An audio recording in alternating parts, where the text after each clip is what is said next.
Well, hello everybody. This is Don Miller, and welcome back to Trading After Dark.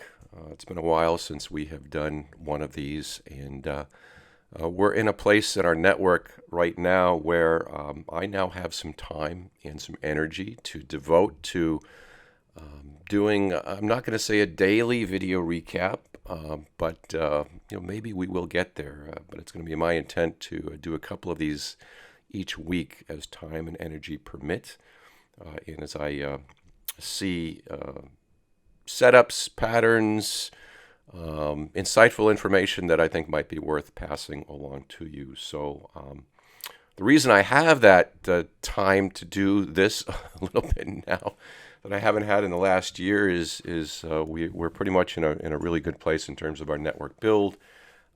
We have attracted a number of high-end traders and hedge funds and those that are willing to contribute and give back that have helped deload some of the efforts from my end. So I thank all of you for that. The amount of effort that it took in building this out over the past year, I probably underestimated the time and the energy that was required to do that. So again, a thank you, first of all, to everybody who's part of the network. And I want to give back to the industry, too. So I want to provide these free to give you a little bit of a window, a glimpse into how we view the market, which is certainly one way to do it, not the only way. But it's a way that we are very comfortable with and able to trade pretty successfully together as a team over time. So we're going to use this video today to go over yesterday's sequence. Now, I'm recording this on Saturday, June 15th in the morning. So I'm going to go back to yesterday afternoon, June 14th, Friday, and talk a little bit about our stream, talk a little bit about the type of trade, one of the two types of trades that we were always looking for with a fairly high degree of probability. So we're going to do that via a replay of yesterday's market that starts just before 2 p.m. Eastern. But before I do that, let's take a spin around the dashboard, if you will. This is the network stream. This is the common data stream that we share across our entire network. It's shared 24 hours by 5 days. Starts Sunday evening when the U.S. market reboots at 6 p.m. Eastern. And is running live all the time, aside from the brief reset between 5 and 6 p.m. Eastern time each weekday. So starting with the top left, and as we do this, kind of look at this as you're driving a car, right? You're driving a car and you've got a windshield, which hopefully you're looking out most of the time, but you also have a series of tools, indicators, helpers that allow you to provide some perspective in terms of how you're driving. And that's essentially what we have here. Think about your gas gauge and your RPM gauge and your side view mirrors and your rear view mirror, things that you may not be aware of as you're driving, but you are typically glancing at each one of those every few seconds. But you're mainly, hopefully, looking out the windshield. And so that's what we have here essentially. This is a common data stream that allows us all to use a common frame of reference when we're discussing the market as well as when we're actively trading the market. So top left, if we take a quick tour around this clockwise, a 1-minute chart with our indicators, momentum slightly below that. And then we've got to the right our main windshield, which is we use a 3-minute chart that's got volume profile to the right-hand side. I should probably use my pointer instead of my hands because you're looking at the chart. This is volume profile here, and we've got point of control marked with a red line. We've got the value areas marked. Main value area in these bars is marked with a darker color, and then you get your blue-purple to the north, and this value area would be 70% standard deviation. And then we've got the value area high and low marked across into the bars as well, extending this section here basically over. And that's going to become very important throughout the course of the trading day in terms of looking at breakouts. We've got momentum indicator to the south, but still part of our main windshield. We've got advanced decline ratio to take a quick peek at what the equities are doing. And then we've got our bias grid, which I know I've talked about in great detail before, but this has been one of the largest helpers in my trading in terms of maintaining focus and maintaining an awareness of what's happening on multiple time frames without having to look at a whole lot of stuff. And so that we've got that incorporated in the lower end. Inserted to the right, we've got delta, which is the objective quantification of where the aggressiveness is on the buys and sells. It's not opinion, it's not conjecture, it's actual evidence, actual trades going off. If you're seeing aggressiveness buying the offer, you're going to see that green with a tight Tilson moving average trigger that can help us move on a dime, basically. And if you're seeing activity, aggressiveness on the bid, you'll see that turning down, heading south with the red background. So green up, red down, pretty common stuff. This advanced decline insert here is basically a magnification of this guy over here. And those of us that may be dealing with the 58-year-old eyes, it's always nice to see something a little bit magnified at times. So this is the exact same thing as this, basically, just magnified a bit. 5K volume tick chart. This is kind of looking through the windshield down the road quite a bit. Have that insert for some perspective. And then we've got kind of completing the circle here, hourly chart. And then back to the 1 minute. This is 1 minute delta, same as this, but on a tighter time frame. And you may look at this and you may think, well, boy, that's a lot of information, Don. You've always talked about keeping things simple. This helps provide a common frame of reference, again, that we can use for the most part. But by and large, we're all looking here. Maybe a glimpse over here, and we're looking here. In fact, a way to do this might be, to just expand that out in terms of using that during the trading day. But for the most part, this is what we stream. So what we're going to do here is we're going to just replay this and accomplish hopefully a few things. Those of you that are members that follow this every day that were out yesterday afternoon, please use this as an opportunity to check in on what we did, how we did it, as well as reinforce many of the concepts that we talk about. Those of you that are looking in from the outside, to the extent that you pick up a couple of things in your own trading, and this can help you out as well, wonderful. The evolution of my own trading over time, if you look at my work over the years, it's pretty much been the same with the addition of what I'll call some helpers in terms of the bias grid, in terms of a little bit of profile work, but it's really a way to just reinforce a lot of the concepts that we've talked about and that I've followed over the years.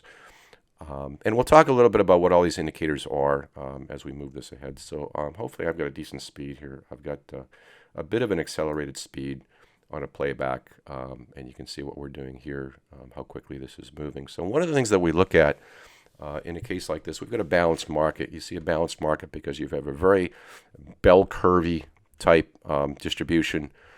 Not a whole lot of activity, not a whole lot of volume outside of the valley area. But what we do look at over the course of time, and I'll pause this from time to time, is the breakout of the valley area, high or low, which can keep one out of the mess, keep one out of all of this activity here. Now, you may look at this as we were looking at this yesterday and think, well, man, that's pretty messy here.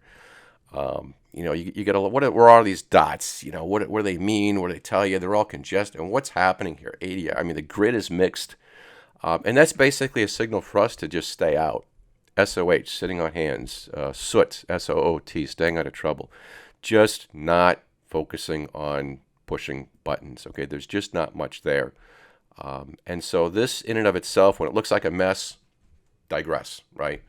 And so that's kind of how we were looking at this going in the afternoon. But often you can get a decent move after 2 o'clock, especially on a Friday. We were talking out throughout the day in the room about the possibility of a drift up. The hourly's been up. The daily's been up. The hourly has had an issue with extensions, which is really denoted here. These red dots that we refer to as cherries basically reflects declining momentum that we've superimposed onto the bar chart, and we found that very helpful. Forgive me, of course, a little bit here if some of these nicknames sound a little bit silly, but it's been an effective shorthand way for us to communicate. We'll talk about cherries, Cliffords, Hulks, and stevia/sugar, and there's a reason for that. Have a little bit of fun in this business, as well as again using terminology that we can chat with one another about. We know what that means, and again, as this unfolds a little bit, we'll talk a little bit more about that. But a good example here in terms of cherries reflecting declining momentum as defined by our momentum indicator. So a couple of things here to look at. 2 o'clock, we're still not above value area high here, right? We're still in this zone, right? But you get a little bit of a heads up on the 1 minute, right? So 1 minute's a bit of a turn signal, to use the dashboard analogy. And your grid's starting to improve. Now, without going into the detail of all these, because there's some proprietary math in here, suffice it to say that you're looking at about 25 different variables on increasing time frames and increasing scope as you go from north to south. Bias 1 for us is what's happening with immediate delta, right? So you see positive delta here, you see positive delta here, blue being positive, red being negative, obviously, and yellow being, use the stoplight analogy anyway, even though there's not a blue light on a stoplight, a little bit of in between, maybe a heads up in terms of a potential change. But we've got delta and bias 1. We've got the 3-minute momentum in terms of whether you are increasing or decreasing on line 2. Line 3 has, you start to get into higher time frames here. For us, it's 15-minute. And then there's some secret sauce, if you will, for lack of a better term, on 4 through 7. But suffice it to say, as this evolves over time, and you mix that with appropriate time of day and other situations, other effects, it can be very, very helpful. So this is what we were looking at the time, and we were looking for anything that was giving us a value area high signal as a break. We're past 2 o'clock. We're past the lunchtime. We're in a Friday potential melt-up phase in terms of the market, and so let's just continue this a little bit and tell you what we were thinking at the time. So a little bit of a 1-minute heads up. If traders, I know some traders started to put a probe on here, and we are big into probes in terms of getting something on the trade just in case if conditions look like they're setting up for us, get something on, and if we get confirmation to add the rest of the position onto the trade. Ideally doing it in thirds, but a great way to make sure that you are sized smallest when you are wrong and sized largest when you are correct. Just needing to make sure you get that additional size on when it's confirming. Otherwise, you'll be sized smallest when the market's going in your direction. So there's some discipline that's required there, certainly. But so watching this, some traders had a probe on here. Some traders are waiting for a break of the value area high. The grid's starting to improve. I'll pause it here, right here again. You'll see that our 6th bias starts to go positive. We have now poked above the value area high, and what's going to be key now here is it a poke? Is it a sustainable poke, or is it a poke and fail? So, we've got indications here basically, and I was trading the sequence long. I was trading it both in terms of futures and in terms of ETFs and calls, spider calls. And as the room knows, one of the ways that I trade calls is to allow me to stay in positions for longer periods of time without putting up with the futures volatility that you might see over the course of time. But in this case, I was trading some futures as well because we were expecting the market to get into a grindy type phase and get away from this knee-jerk up-down market. Okay, so we'll just continue this forward, talk a little bit about what these indicators mean as we're doing so. The initial target on the trade would have been initial bounce high. So again, we're above value area high, pause it here, and you would expect that you would hold this value area high as well as find initial resistance at the initial bounce high here. So we've got these two levels marked, right? And we've had a pretty tight trading day. So the other thing we would look for too is if you have probed here, any retrace, right? So the market has given us some proof. Any retrace would be cause to put more size on, get the other parts of your position on, or if you were not probing, get your position on. Get in there. If you're not able to. So at this point, what becomes key is a hold of the value area high. So I want to see several things here. I want to see a hold above value area high. I want to see a bias grid that sustains itself. Because you saw sometimes earlier in the day where you were looking good, but you weren't quite there. And one of the reasons for that is what was happening in the higher time frames, decreasing momentum, and also the time of day was not great. We're looking at noon, East Coast, noon to 1. Not a great time to be trading. Not a great time to be looking for sustainable extensions. But now 2 p.m. Friday, so I want to see a hold of this. I want to see this stay intact. I want to see positive ADR, an uptrending ADR. I want to see this stay green. I want to see Delta stay green. Lots of indicators to tell us that the trade is good in terms of holding, in terms of sizing. So we'll pick the stream up a little bit again. And so here's your retrace. Here's your retrace right here. Okay. Great opportunity to get in, and you can set your stop on a retrace back into the value area. It depends on how aggressive you want to be with your risk management. You can put it below VWAP.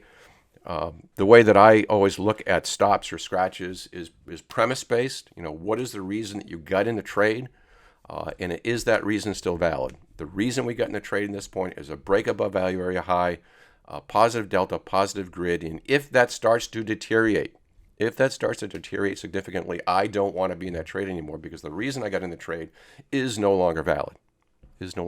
So, what would that mean in terms of price? It could mean a breakdown below 88, for goodness sake, right? Which would be 3 points. I'm not a big point-based stop person, but that's an area that I would have in mind certainly. At which point I'd say, "Whoa, what's happening here?"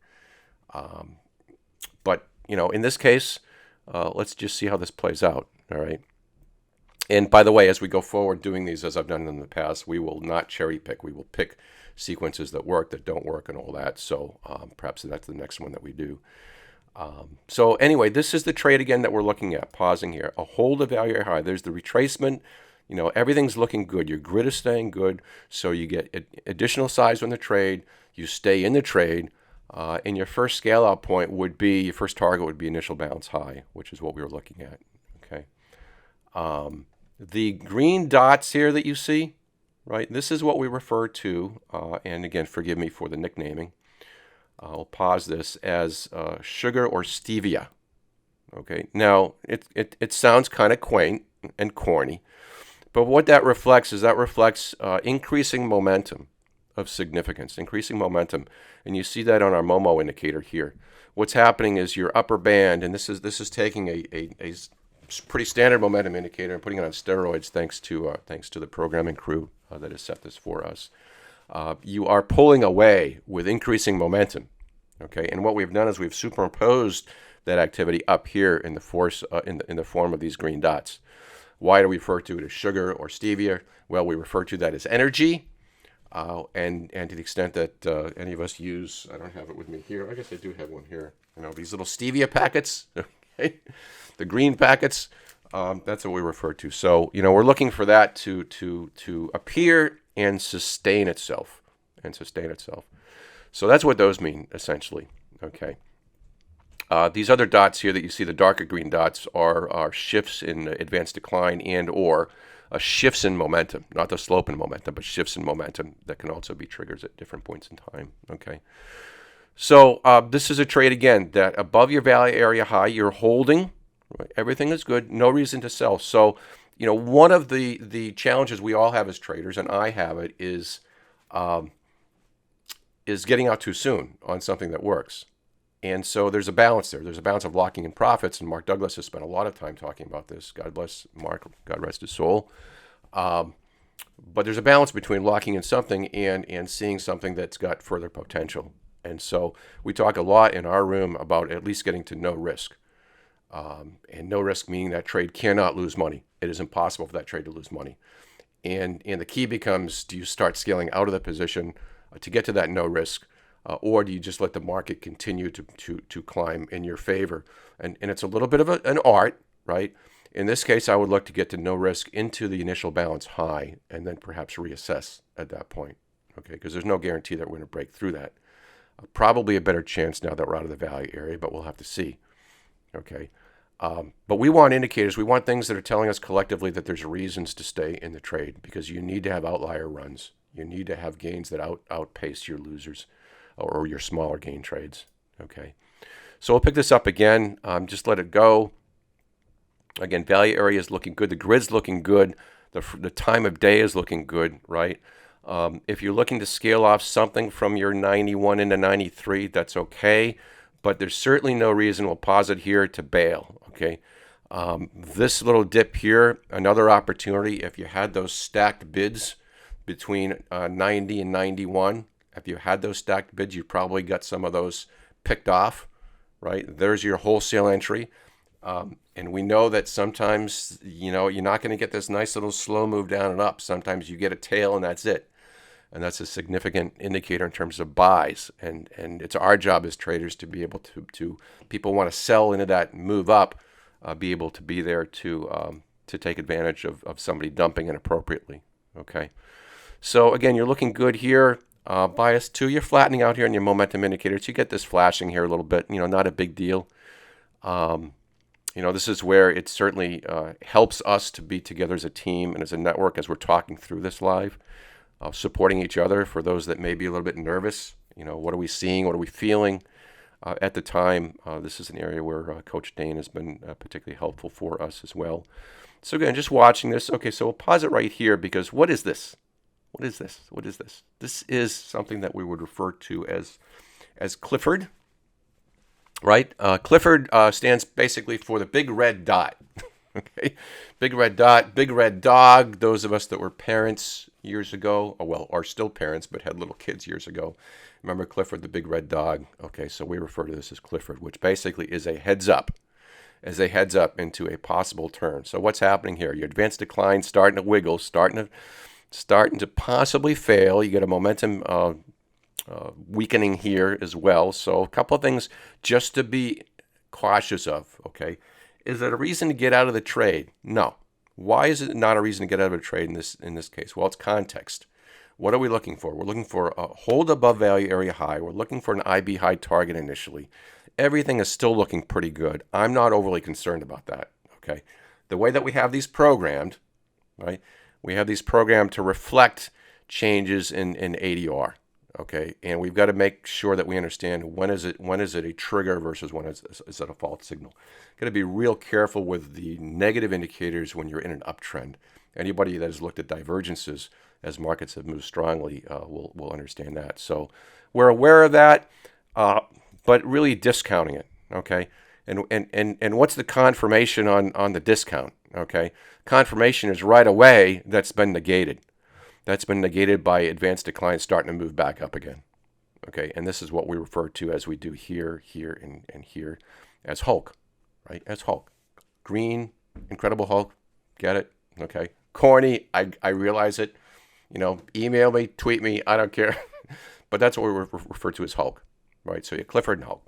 So Hulk's moving us up. Hulk's supportive. Hulk's strong, right? And so really giving us confirmation that this was just a little yap. That's it. Now, something else that we have marked here in our charts is we've got the bond market close. And the bond market close, as is the case also for the Europe close, is sometimes an outstanding opportunity to get, if the market comes in a little bit, when it's trending, it can be a great wholesale entry spot. So, 11:30 a.m. Eastern for the Europe close, 3 p.m. Eastern for the bond close. It's really not happening here, but often you'll see if you are starting to trend, you may get a wiggle right back into trend channel support, and there's a good opportunity to get in there. So that's something that we look at as well. In this case, you're in such a tight range, it's really not a factor, okay? But I still like the grid here. You get a little bit of flattening momentum, but you're still on the upside. This has been superimposed down here. Everything is looking pretty good, so really no reason to bail. You're looking at this 94 area as a first potential, and there we go. There's the pop. Okay? So for those of us that were able to scale out partial here, you're in no risk, right? You're in no risk. So you're in, somewhere 90, 91, right? Market's now trading north of 94. You've got no risk on that position. And then you can let the market do what it wants to do with the rest of it. Okay, so what's the decision at this point? This is where it gets a little tricky. Okay, you pretty much got your objective. Is this sustainable now? Everything is looking really, really good here. Okay, but you don't know. Because you've moved a little bit away from your trend support. You've moved a bit away from your value area high, and you have what I would refer to as air now between where price is in the lower end of the supportive channel. So it's a little bit of a dance. The way that I traded this was to keep, I did scale out into the IB high, but keep partial position on. You can start calculating things like projected balance targets, fib targets. We obviously have aligned with our friend Verneman in terms of levels and targets, which have been very helpful for us. Thank you again for that. I like to say sometimes that our charts and our levels are powered by Verneman, like our Dell computer might be powered by Intel, right? So thank you for that. We found it to be very, very helpful. And at this point, what I'm doing is I'm putting orders offers up here in terms of additional scales, okay, which is what I was doing with the room yesterday, okay.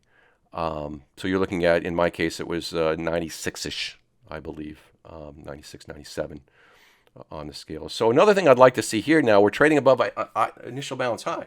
Initial balance, of course, first hour of activity, if you don't know what that is. So we're trading above initial balance high. What does that look like? Is that cool? Is that good? Well, it's somewhat like value area high, where, if you're above that and you've got all the ingredients, you can, and you're holding there, right? You can get that initial thrust because you're starting to put some volume in here, right? You got 1 minute turn signal indicator, which looks good. You've got energy there, right? You've got an hourly and a daily, which they're bullish. They're bullish, and so you are likely going to get that push, at the appropriate time and with the appropriate supporting factors. So everything looks good for possible push. Well, we don't know. We've hedged a little bit here in terms of going to no risk, right? Partial position off, which basically means if the market tanks all the way down here, worst case your trade is break even. Right, because you've locked in some on that move, okay, and we'll just play this out. We'll just play this out. Obviously, again, this is accelerated. You see the clock moving. We're discussing this as the market is moving. So there's the next thrust, okay, and here's where I'm out pretty much of my trade. I'm getting out at this point, okay. Feeding the ducks, quack quack. Can it go to 2,900 and above? Of course it can, right? But what I'm looking at is I'm looking for value area high break trade. Right, so I'm getting 90, 92, 90, 91 on the initial trade, out some in a 94, and then if I can get 96, 97 on the rest of that, then I'm good. I'm good, especially on a Friday at this point in time. So that's how we narrated to the trade. That's how we traded it in the room.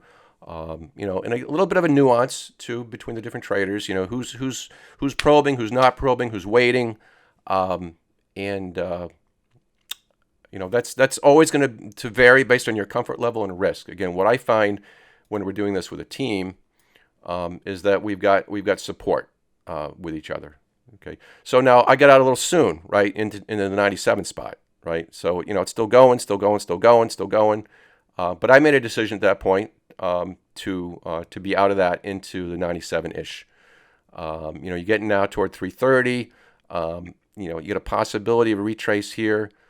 This would be a potential MIT type play. Anything coming down to, I was telling the group at the time, anything coming down into IB high, but I was really liking a move down a value area high low, or value area high as an interim low for possible MIT buy, mainly because of the tendency for the market on Fridays to basically, if it does come in, at the end of the day, it can come in a little bit sharper than one might think. So I was playing this conservatively in terms of a mid opportunity and looking at buys down in this zone.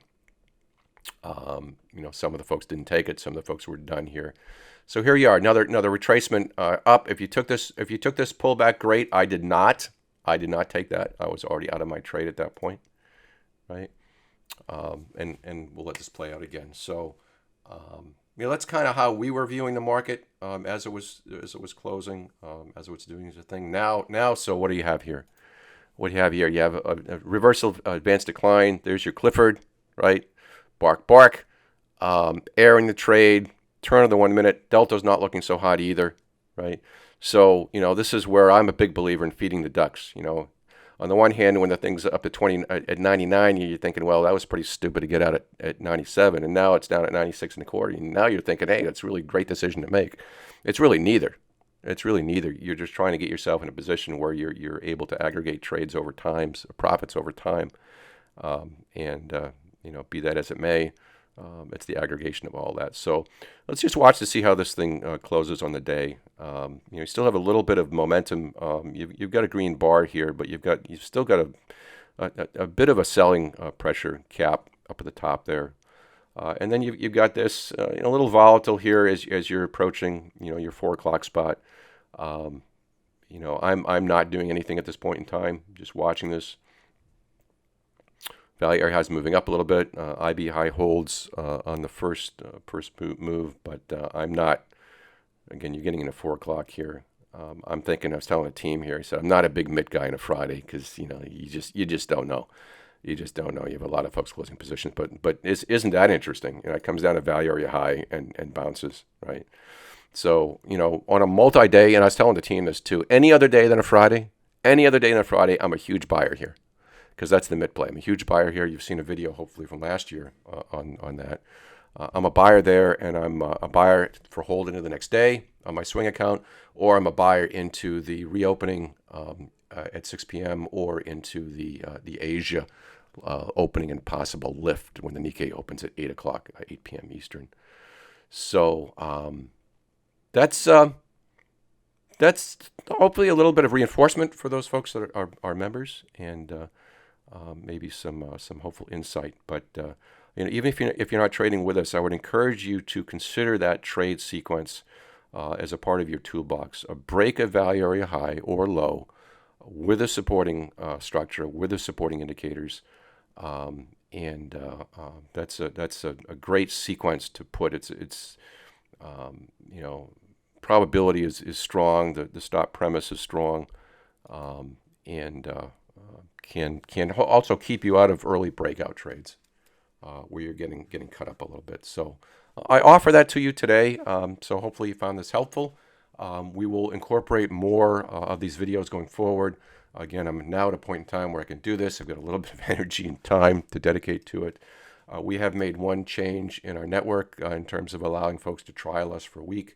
It's a balance in doing this because I've looked around and I'm very well aware of some other fine venues out there that do these sorts of things.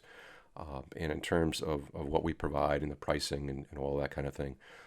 And I do remain convinced, based on feedback, that we are providing tremendous value for their participation fees. And we're going to continue to do that. We're going to continue to work toward delivering more value.